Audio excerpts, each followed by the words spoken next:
어느 맑은 날 동이와 백이는 제주도로 여행을 갔어요.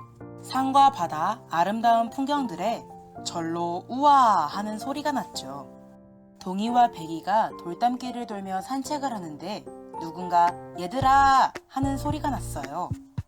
호기심이 생긴 동이와 백이는 소리나는 곳으로 가보았는데 그곳에는 놀랍게도 나무 한 그루가 서 있었어요. 안녕 친구들, 반가워. 나는 팽삼촌이야.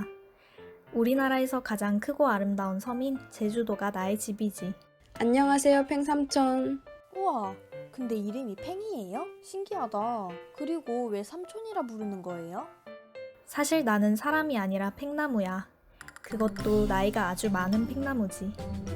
그런데 왜 할머니나 할아버지가 아니라 삼촌이냐고? 제주도에서는 여자, 남자 상관없이 나이가 많은 어른을 삼촌이라고 불러. 그러니까 나이가 많은 팽나무인 나는 팽삼촌이 되는 거지. 그렇구나. 어디서부터 얘기하는 게 좋을까?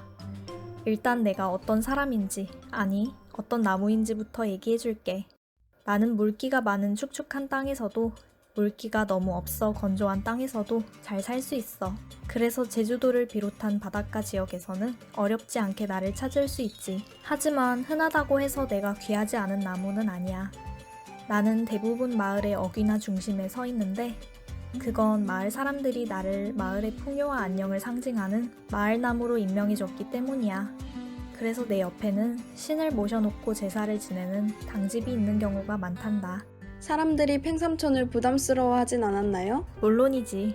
농사를 짓는 사람들은 너무 힘이 들면 내 그늘에 들어와서 쉬기도 했고 소나기가 오면 잠시 내 밑에서 비를 피하다 다시 가기도 했지.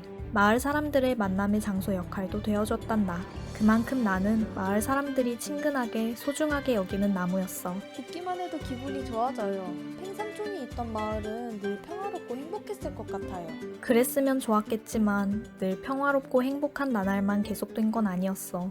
나는 끔찍히도 무서웠던 그날을 아직도 기억하고 있거든. 친구들도 잘 알다시피 1910년부터 1945년 8월 광복 전까지 우리나라는 일제의 식민 통치를 당했어. 그런데 일제가 물러간 그 자리를 곧바로 미군정이 차지하면서 우리의 자유는 또다시 짓밟히고 말았지. 그래서 1947년 3월 1일 한자리에 모인 제주 사람들은 미군정의 횡포에 저항하며 시위를 벌였어. 그런데 그때 경찰의 발포로 민간인 6명이 목숨을 잃었고 그에 분노한 제주도민들은 총파업으로 항의했지. 그런데 미군정은 사과는커녕 파업한 사람들을 체포하며 본격적인 탄압을 시작했고 갈등은 오히려 깊어져만 갔어. 그러다 1948년 4월 3일에 미군 철수 단독 선거 반대를 주장하는 무장대의 봉기가 시작됐어.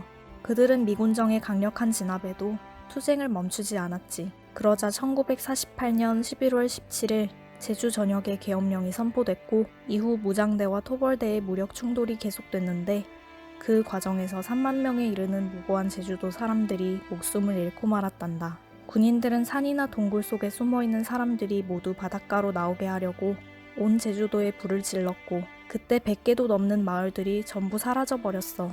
내가 평생을 살아온 마을도 그때 타버렸고. 3만 명이라니.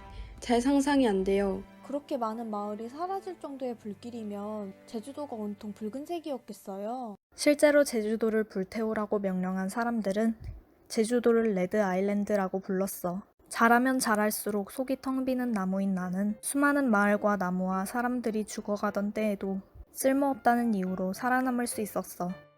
그러니 제주도를 돌아다니다가 나와 같은 나무를 발견하면 아, 예전에는 이곳에 마을이 있었구나 생각하며 제주가 온통 피로 물들었던 7년의 시간을 기억해주렴. 네, 꼭 기억할게요. 여기까지 내 이야기는 끝이야. 주의 깊게 들어줘서 고마워. 다음에 또 만날 수 있었으면 좋겠다. 그럼 조심히 돌아가렴, 친구들.